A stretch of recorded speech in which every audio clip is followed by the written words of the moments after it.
Um, It's a great pleasure for me to announce the next two speakers, Tessa Bradley and Christy Van Wright from the Artisans Group out in Washington State. They're going to share lessons and recommendations about the work that they've done. So please give them an insanely warm Westford welcome.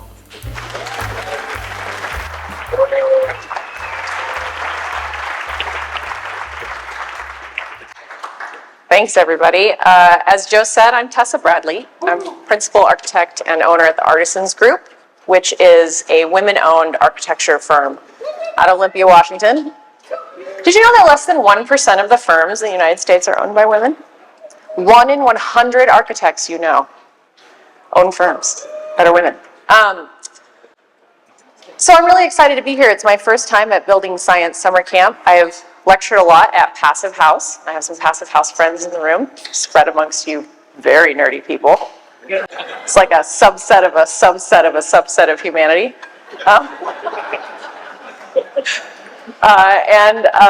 One of my favorite things is that after 10 years of meeting Joe Stiebrick at these conferences, he still doesn't know my name. Which I think I'm going to start to lean into it pretty soon, and every time I meet him, I'm going to say my name's something else, and I'm going to see how long we can do this. So I got into Passive House a long time ago, and my firm does a lot of Passive House work and has done a lot of Passive House work. What I'm going to talk to you about today is my thoughts around net zero sustainable development. So I have been an architect for over 10 years. I was a general contractor for over 10 years, and early in my career, when I first got into Passive House, I designed and built the homes that I was learning how to make. We are developing a new office for ourselves with 6 apartments above it. It's a very small scale development, but I've learned a lot in the process. And that project is called the Rookery. It's actually a joke. So in Britain, a rookery was a dense collection of housing where women of ill repute or other unsavories collect. And since we got a lot of shit for being women in this industry, we thought that was pretty funny. So as I said, our firm is 100% women-owned. Me and my co-principal, Rusa Cassell, own and operate it. We're both licensed architects. We are focused on hiring women, people of color, and members of the queer community. So our firm looks very different, inside and out, philosophically, and even if you just walk in the door.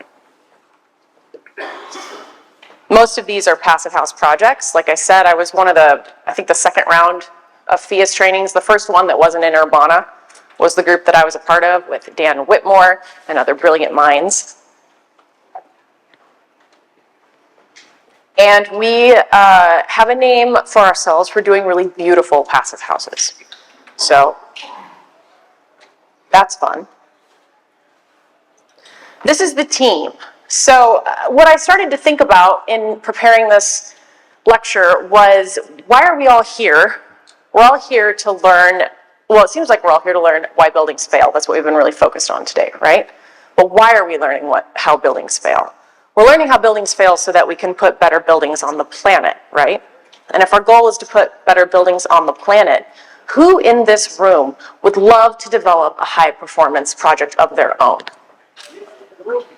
Who here is doing that? It's a lot less arms, right? My husband is a civil engineer.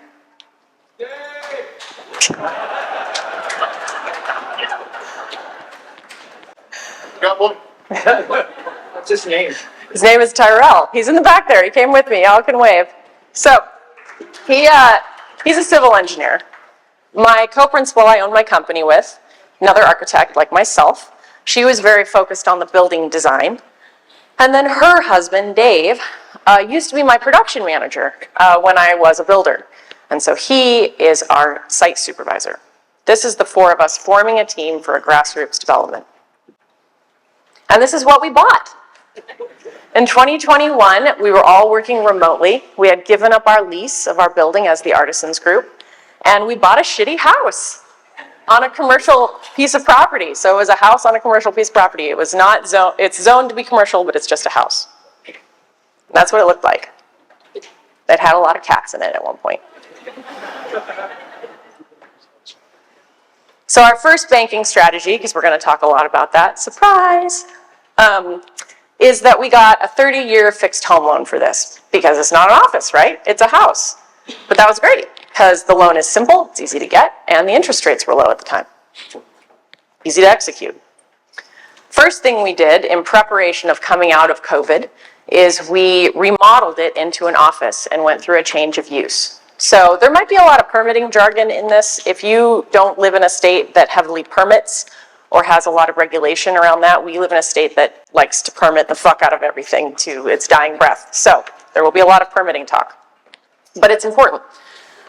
So the first hurdle that we had to overcome was that if we improve the building too much, we trigger the street improvements and the site improvements, those of which we could not afford till we were going to get our big fat commercial loan, right? Problem number one. So we worked with the city, asked a lot of questions, and created a narrative and an argument that they couldn't hold the repairs and the ADA requirements against the value, because ADA is for everyone, and it shouldn't count against the value of the project. As we started the remodel, I got pregnant. And this is going to be important later when you see photos of me enormously pregnant, because it gives you a sense of how long this took.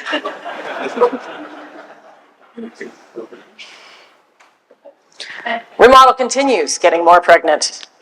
We vaulted the structure. We did not do a deep energy retrofit. We improved what we could touch and nothing else, because we needed to save every penny for the big fat commercial loan, right?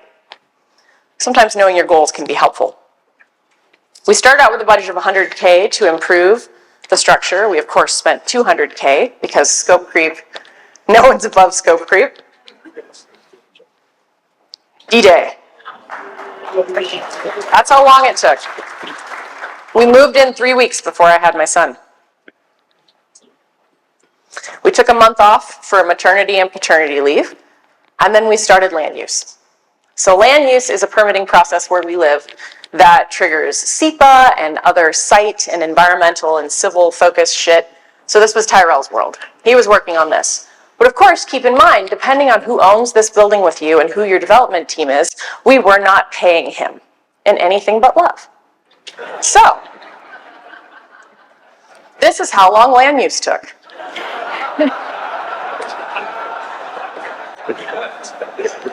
Land use takes a while where we live, about a year. In the meantime, Rusa was working her magic on the structure. We knew we wanted it to be passive house because that's what we do and sell and feel passionate about. And we tried to fit as many units as we could on it, except we were not going to demolish the existing office building, because we A, need a place to operate our business, and B, we were going to leverage the equity of that project into the down payment on our big fat commercial loan. Say it with me, big fat commercial loan.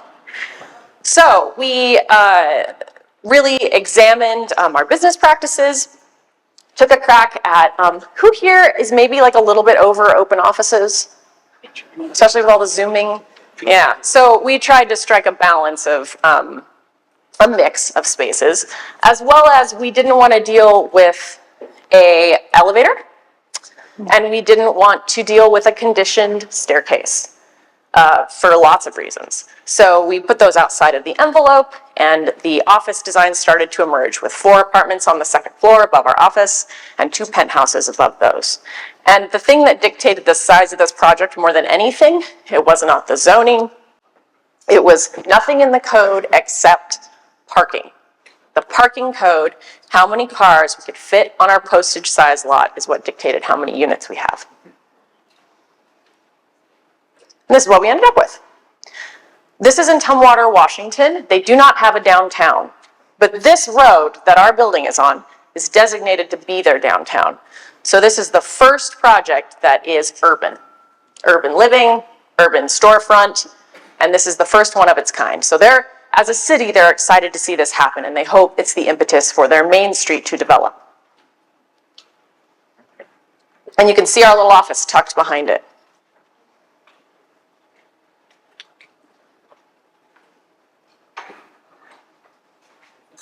We do everything in BIM modeling, do all of our projects in Revit. We do all of our structural work in Revit. Our engineer uses Revit. Compare our models and use technology as the best of our ability to catch problems before they happen. We also have a specialty in panelization. I should mention that our firm is broken up a little bit. We have 15 employees. We do about $3 million of design work a year. And about half of our firm works on residential, which is a mix of very high-end, custom, passive house dwell shit. And the other part of the residential team does affordable housing. So we're very, very active in that community. We're doing a $50 million Habitat for Humanity 112-unit neighborhood that is our project, that is certified passive house. Then the other half of our firm does, thanks for the attempted clap there, Ryan, sort of appreciated. The other half of our firm is working on commercial projects. We do a lot of tribe work. There's lots of really amazing Native American tribes where we live, and they're oftentimes doing really neat community improvement or commercial projects. So we're doing a lot of that work. We do a lot of TIs. But our custom homes tend to be panelized. We have a lot of builders we work with. We host FIAS builder trainings. We do a lot to engage the building community to get our work done. But if a builder is new to passive house, I love panelization because it's such a wonderful way to get them half of the way there and through the problem. And we love to work with Collective Carpentry. We've done like probably a dozen projects with them, and they're just a really, really qualified firm to do the work. So, because we were going to self-manage the big fat commercial loan, we wanted to make sure that we could move through the construction phases efficiently, especially since we were GCing it ourselves. Panelization was a great strategy for that. Passive house. It's going to be FIAS Plus certified. FIAS, yes, we're going for FIAS Plus now. This is from a FIAS Core model we did, but we got in for FIAS Plus. So it'll have photovoltaics on the roof and just be about, just net it out.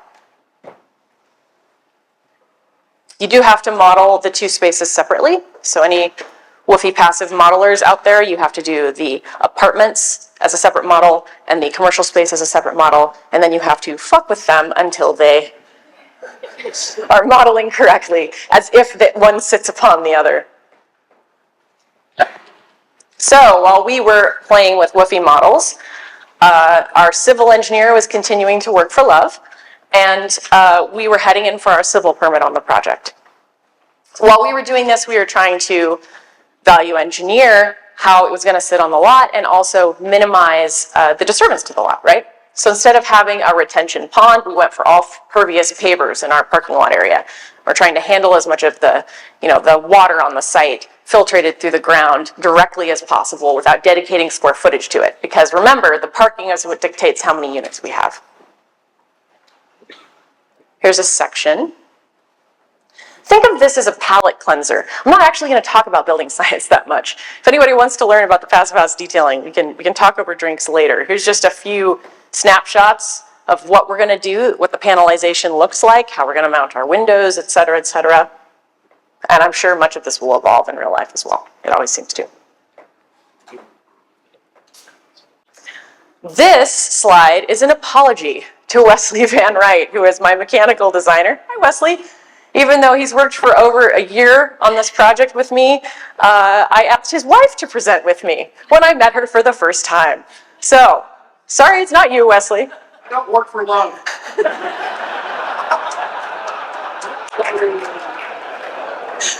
You've been very patient as we start to redesign our mechanical system yet again. You've been a really good sport. And it's off to Christy. Yes. So I am your party crasher for the day. Thanks for having me. My name is Christy Van Wright, Wes Van Wright's wife. My actual job in real life is I'm either your best friend or you real pain in your ass. So I work for families who come in and fund these kinds of projects. So typically if you're going for funding and you're looking to go to a family office or a family friend, pretty much anybody outside of a bank, you're probably talking to someone in my role who is saying, do you have your shit together? And can I trust it? And then can I take it to the family? So when Tessa was telling me about what she was doing and she was showing me the financials, it's funny, we started working on this presentation and she said, and this is what I got and this was my interest rate and let's figure out how, let's figure out how the two come together. And I was like, that's super cool. You can't do that now. Really sorry. That's great. I'm so glad you got it done. That doesn't work in today's environment.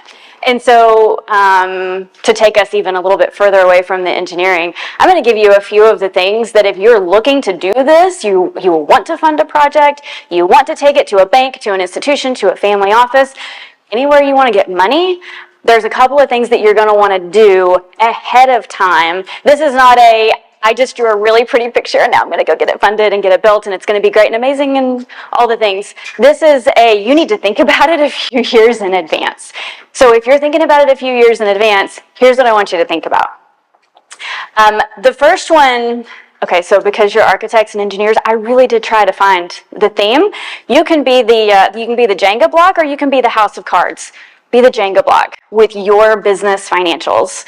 So I'm guessing how many in this room actually when you went to school for your degree, whatever it was, they taught you how to run business books, do accounting. Anybody?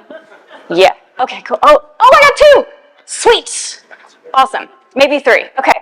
So. And then how many people are actively running businesses? Right? Oh, well played. Well played. I have questions for the educational system.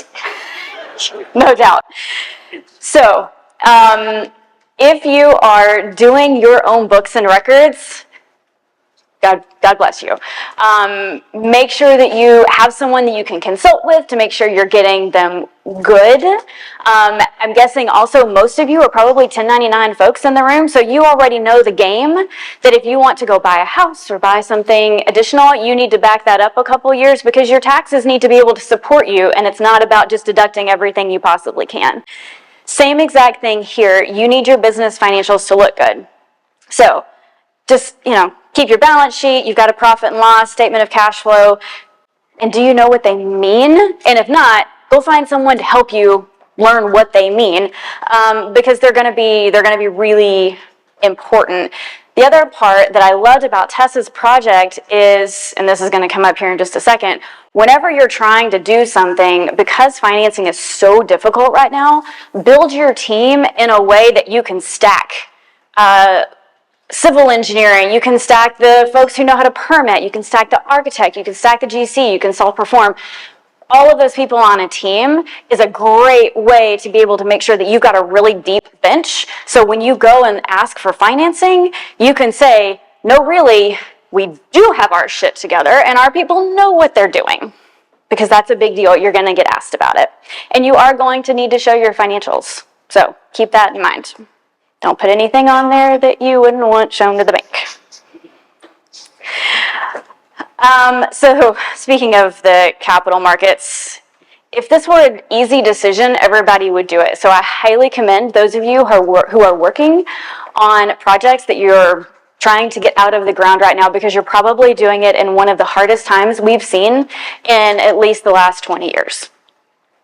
And I don't see that changing anytime soon. So it's not just an easy decision as picking a restroom. You just have to, you got to know where you're going. You got to know what your goals are, and you need help. And so the big thing that when you're putting something together, you need to know what's your long-term plan. How involved do you want to be? Are you a type A? I am.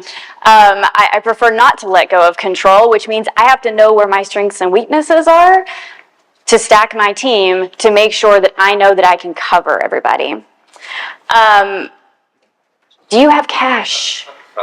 Do you have cash? Because right now you need it. So Tessa, when you talked about getting the big commercial loan, that's not all you did though. No, we avoided spending. That's one. And we'll get into it. I've got some graphics around that strategy. But we avoided spending, and we did spend some money, but we didn't spend as much as a traditional a developer would. True. Because it's a good thing because we don't have that much. Right. So That's fair. Most of us don't when we're putting up a big commercial project. But what you also did is you self-funded Yes. a lot of it to get to where you are today. both with labor and some cash. Labor, love, and cash. So if you have cash, you're in a really good position. If you don't, it's time to start getting out the old Rolodex and seeing who you know. You've got a couple of options when you go to financing. You can do a traditional lender or bank, which is exactly what the Artisan Group did. Again, back that up how many years? 8, 10? That you knew this bank? Yes. Yeah. So if you think you're going to go to a Wells Fargo or a JP Morgan or somebody like that and present your project and they're going to give you cash, it's probably not true. It's probably not going to happen. If you're going to a bank, sorry, y'all are like hiding over here. If you're going to a bank, you probably are going to need a relationship with them. Local banks are fantastic to go to when the market's right. If they're lending, they're great because they're going to be able to give you some better terms. You're actually going to be able to sit across the table and say, "Hi, I'm Christy. I'd like to borrow money." You're not going to do that with a big bank. So they're great when they're lending. The institutionals, the big guys, you're going to pitch your project, and then if you're the type A, you're not going to be happy from that day forward. Just know that going in.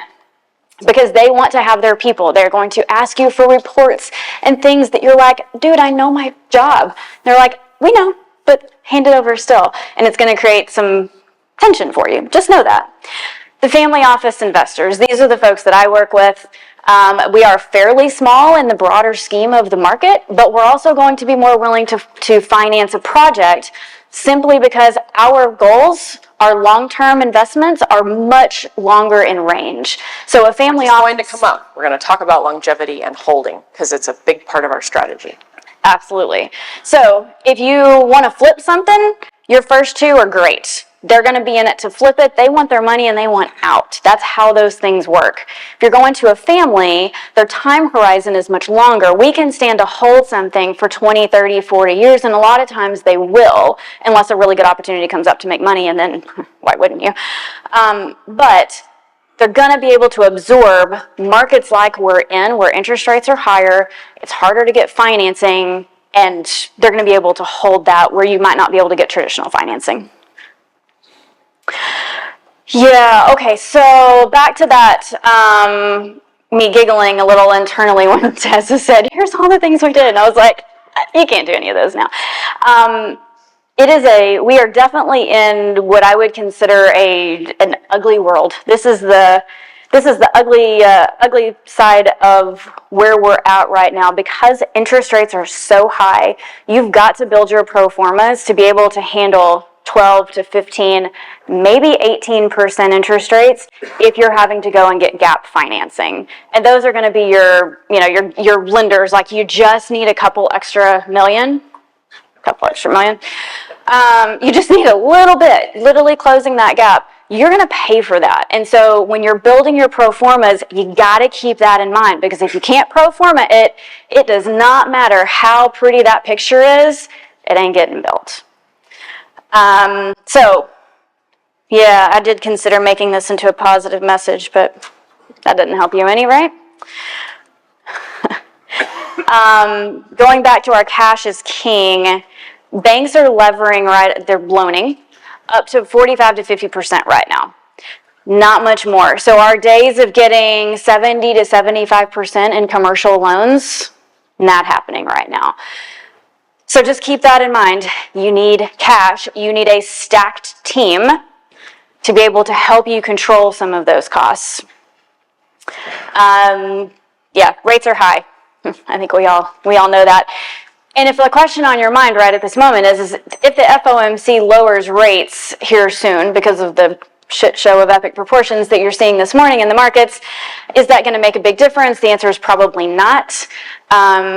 It may change it a little bit, but not really. So we are in this high interest rate environment for a while. So, go ahead and get comfy and plant yourself. And if you're going to do it, just know what you're getting into. So just a couple of things to know. A pro forma, it's a fancy word for know what your expenses are, know what your budgets are, and then project that into the future what your income is going to be. That's all a pro forma is. When I heard that the first time, I was like, cool. I'm going to go Google that term and see what it is. That's all it is. You've probably built them a million times. You may not have heard it called that before, but that's what our industry is going to call it. Your net operating income, there's the formula. I know you guys like formulas. Yield on cost is pretty important. You want to have a yield on cost of 7.5%. That is something that you're going to get asked. And so again, when you're marrying your financial hat and your architecture hat, you need to make sure that you're working this, you're literally eating the elephant from both ends. So don't just eat it from the head and hope the tail will swing around and follow, because there's a really good chance it won't. So make sure your yield on cost is staying within range.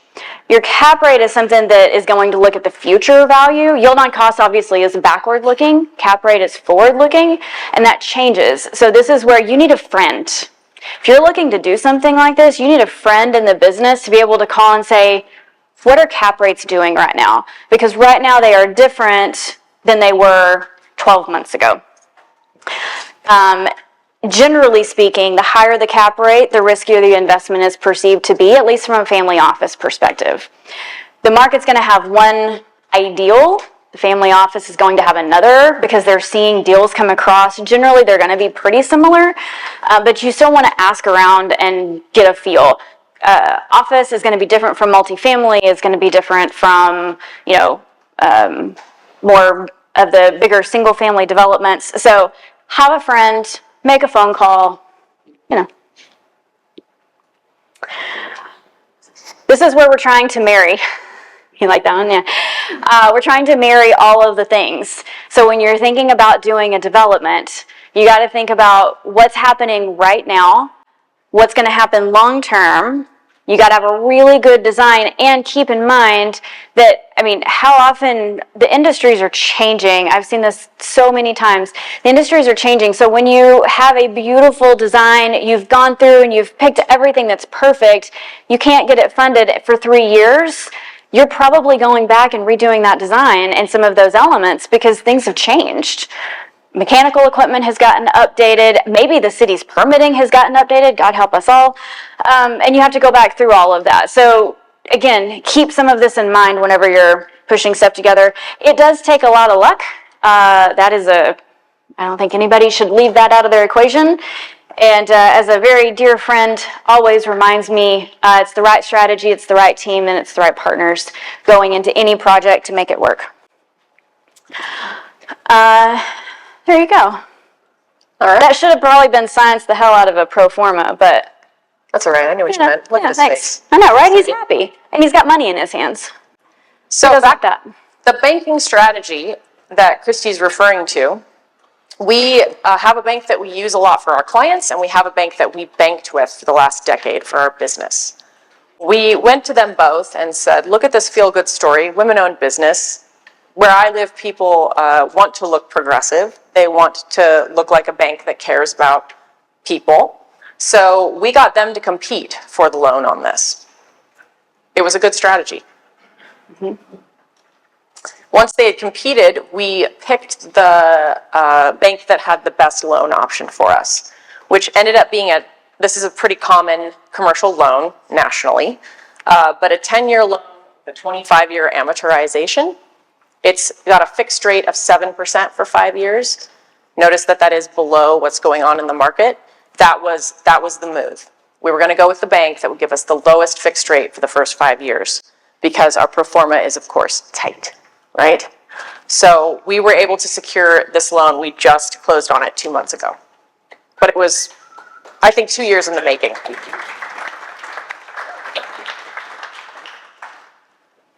I was tasked with getting our loan. So I am probably not the strongest choice for that. What I have is the ability to talk to people, and I'm very determined. What I don't have is the math skills, which is, of course, very humbling to say in this room, particularly. What I can do is use Bluebeam. So we started to build the pro forma, and turns out that nothing really mattered in the pro forma except one number that you'll see in a moment. So we could have worked backwards had we seen the path, and I'll share that with you, so perhaps you can take less time than I did to figure this out. But really, we needed to figure out what the rents were going to be, right? So as we're designing the building's flexing, the parking is a limit, the energy model is coming together. We're also trying to figure out what are the rents for these units and adjustments to the units to affect the rents. We have a proven history of creating a market where we live and then dominating the market we created. The strategy is no different. So this is the part of the pro forma that I think is really relevant to this room. When you have the owners of the building being practicing professionals in this industry, you can avoid a lot of cost, right? So we had a civil engineer, we had 2 architects, and a site supervisor of construction. So we're avoiding a lot of fees that your average developer has to pay. Who has found great community in the building science community? When I go to a Passive House event, it is very different than if I go to an AIA event. Kill me now. What the fuck? So perhaps there's partners in this room, was sort of what I started to think. There's a lot of smart people, and this is just a different design puzzle, right? So we avoided a lot of costs. But what I did have to do is keep track of what we would have spent if I wasn't sleeping with the civil engineer. So this is where I tracked that, because the bank wants to know how much I've spent on the project as my down payment to get the loan. And they're going to take the number that I spent. It's not what I actually spent, but it's what I would have spent. Big deal. That's how they all work, by the way. That's not special to us. So here is that pro forma. And it's very conservative. I thought our building was worth, $750,000. You'll see in some future slides that it was worth more than that. Doesn't matter. The building could have been, the finished product, when we're all done, could be worth $10 million.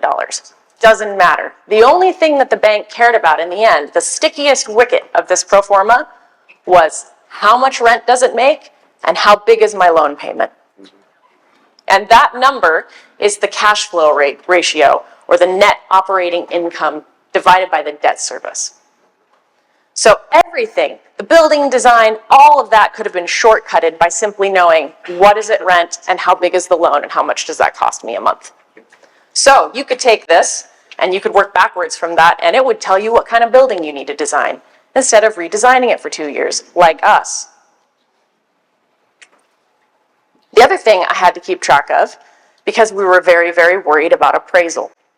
Who here has had a client that needed to get an appraisal many of our clients are just cash clients, right? But you do have clients that are getting loans. And oftentimes, a great expensive piece of architecture does not appraise, right? Who's had a project not appraise? That's pretty common. I mean, I've had it happen many times in my career, commercially and residentially. So I was really stressed about the appraisal. So I bothered the bank incessantly about who they were going to select, because they are allowed to pick who they're going to, they put it out to bid, and then when everyone bids on it, they get to pick who they hire, to a degree. And then I wanted them to put me in contact with the appraiser, which they are allowed to do. So when that appraiser came to our office to look at our existing office that we were operating out of, I had a 10-page document for them about the project and why it was a beautiful, unique snowflake and they should give me lots of money. So one of the ways I did that is I presented to them what the cost, what the cost would have been if I was a normal developer hiring a general contractor, paying overhead, markup, all the things we do as a general contractor, right? So if I was Joe Schmo off the street, this is what I would pay for the project. So this is what I gave to the appraiser. What I gave to the bank to get the loan is what I'm actually going to spend, because I'm self-performing it. So I'm buying everything at cost, there is no markup, and I'm paying my site supervisor for the year to build it. His income, basically. So now you've got two cost estimates running at the same time, right, for different purposes.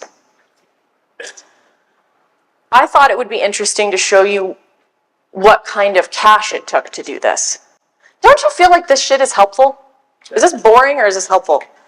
I would have loved someone to explain this to me 4 years ago. That would have been very helpful. So we bought a lemon with $60,000 down.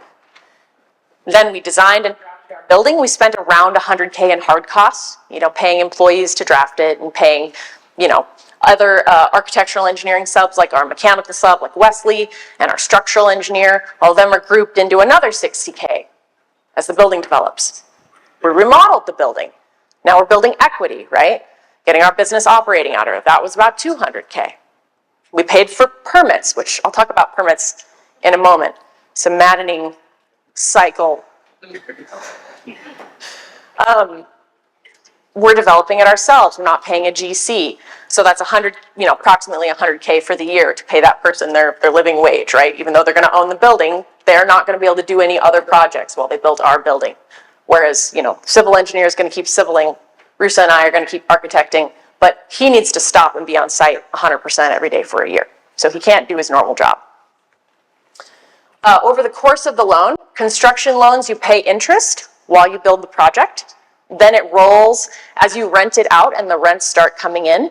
You roll into your fixed interest rate payment of the 5 years. And they do that so that you're not paying as much as you're going to pay until it's rented out. Does that make sense? So you just have to cover the interest until it gets all rented out. Tessa, if I may, Yeah. keep in mind whenever you're doing a construction loan, it's only going to be for a finite amount of time, which means you got to get your ass in gear and get that thing built. Because when it comes due at the end of you were 4 years, so some are 2, some are 3, some are 4. It kind of depends on the bank you're using and what the project is. But if you're not done, it's not going to be good. Yeah. Anyway, you won't have the money to pay because you won't have the rents coming in because you didn't finish your building. No pressure. No pressure. Fine, you got it. What could go wrong? It's totally good. Over 4 years, as an average, we spent about $160,000 a year. So that was money Rusa and I could have taken as income, but instead we chose to invest it in this strategy, right?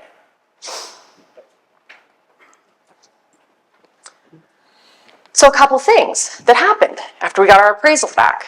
The building wasn't worth $750,000. The building was worth 1.3. Yay. The building, when we're done with it, our loan will be for 2.7, but the appraised value is 4.8. Yay. Well done us. We got a multifamily tax exemption. They do this in certain areas where we live because it's very difficult to develop small lots like this with low counts of units, like 6 apartments. It's hard, it's very expensive, and they don't pencil as well. So in the effort to encourage more dense housing and more multifamily projects, they offer a tax exemption for 8 years for the apartment part of the building, not the commercial, but the apartment. So we had to apply for that and then go defend it to city council. And I managed not to swear through the whole thing. And back to the annual cash flow, it's not making a lot of money.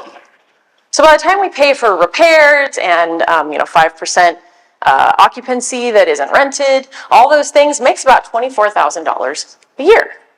But that's going to go up with the rents. It's an asset. It'll be paid off in 20 years, and God help me, I will retire and stop working for clients. Isn't the sexiest investment probably, but it has potential, right? Could have spent the money other ways, but I don't think this was a terrible way to do it. I also think it's going to lead to more projects like this. So when I was a design build firm and we built the second certified passive house in the state of Washington, no one knew what they were. And as soon as we had one, we got hired to do 5 more. And I think this project will be like that. So I think not only is it going to be a personal asset for the 4 of us that own it, but I think it supports the growth of my business in a direction that we intend to go anyway. The timing of the permitting and the loan are very difficult. They will not give you the loan until you have bought the permit. And the permit is very, very expensive. So you have to have the money to buy the permit, to close on the loan, to potentially pay yourself back for the permit. Make sense? Bridge financing. Cash. Family office. Cash. This is an example of the appraisal document that I put together. Had to put it in appraiser speak, not building science speak. What are things they care about that add to perceived value of the building? I also found example rents of other passive house and multifamily projects in Seattle and Portland that actually have published rents. So instead of relying on them to be experts in their field, I gave them the information in the document. Pros and cons of the approach. We bought something that would cash flow while we used it, right? So we bought something that wasn't a piece of land we were just going to pay for. It's a building that we could operate our business out of and rent from ourselves. We bought an inexpensive piece of property. Because it was just a house, it was cheap.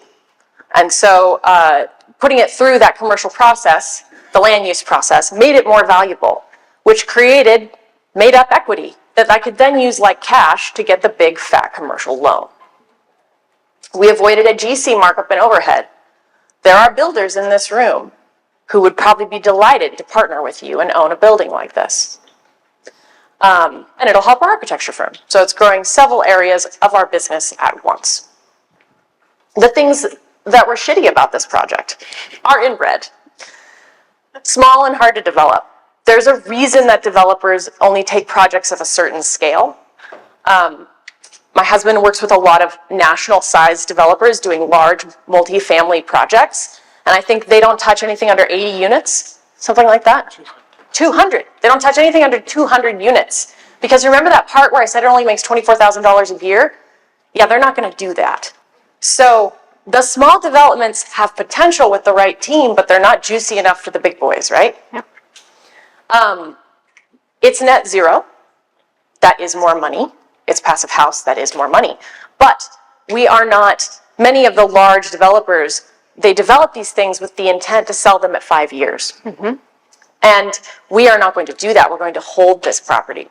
And there is a rising contingency of developers that are interested in holding property, not just moving them between markets. Absolutely. And I think family office, there's interest from the family office perspective in that too, the holding, right? That's that long view you were talking about. Absolutely. We want to hold something for a longer period of time. And holding something for a longer period of time that is not a piece of shit and will not rot is a smart strategy with the money. Risk. There is not a luxury apartment market in Tumwater. That's never stopped us before, but it is a risk. Might not rent for what I've assumed it'll rent for, right? Possibility. It's really fun, but it's also a whole second job. So I architect all day at my company, and then I go home and we civil engineer and work on this project in the evening hours. And that is real. So it's a lot of work. This is our schedule. Prefab comes into play because we're paying that interest, right, out of our pockets until it gets rented. It's a lot of money. Over the course of the loan, we'll pay about $135,000 in interest. So guess what? The shorter the construction time, the better the finances, right? So I have 18 months to get it built and leased. If I can do it in 9, I'm going to make a lot more money and pay a lot less interest. Prefab has been great for that. Our panels arrive in 2 weeks. This is how long all of that took. This is us felling a tree in the rain to save $5,000, which is a quote we got from a tree felling company. Turns out you can just tie a strap to a tree and pull it over with a tractor. Starting on our project, you can see the footings getting formed. It's loud. It's loud at work right now. Footings are in. Gravel is spread. Rough-in for electrical and plumbing is going in. You can see our little tapered foam detail against the stem wall there. This is where we're heading. Another thing I will say is that this building developed around our tiny site, wanting to keep our existing office and wanting to not have the stairs be conditioned space, in the building. So it is a stupid shape. It is a really dumb design. The structure is complicated, it has a lot of surface area. If I had a blank slate and I wasn't trying to do all these other things that, were important to the project for different reasons, the building design would be very different. But that's the challenge and the interesting thing about design, right? Is you're trying to get to a solution that works for this. And so for this is a solution. But for all of the passive house people in the room, yes, I know it's a dumb shape. I know, okay? Our panels arrive in 2 weeks. The project will go from slab, foundation, roughed in, ready to rumble, to fully framed in and the roof being put on in 3 weeks. So it's not a big project, it's about 8,000 square feet, but that is time I do not have to pay interest. And that is the bulk of our presentation. Are there any questions?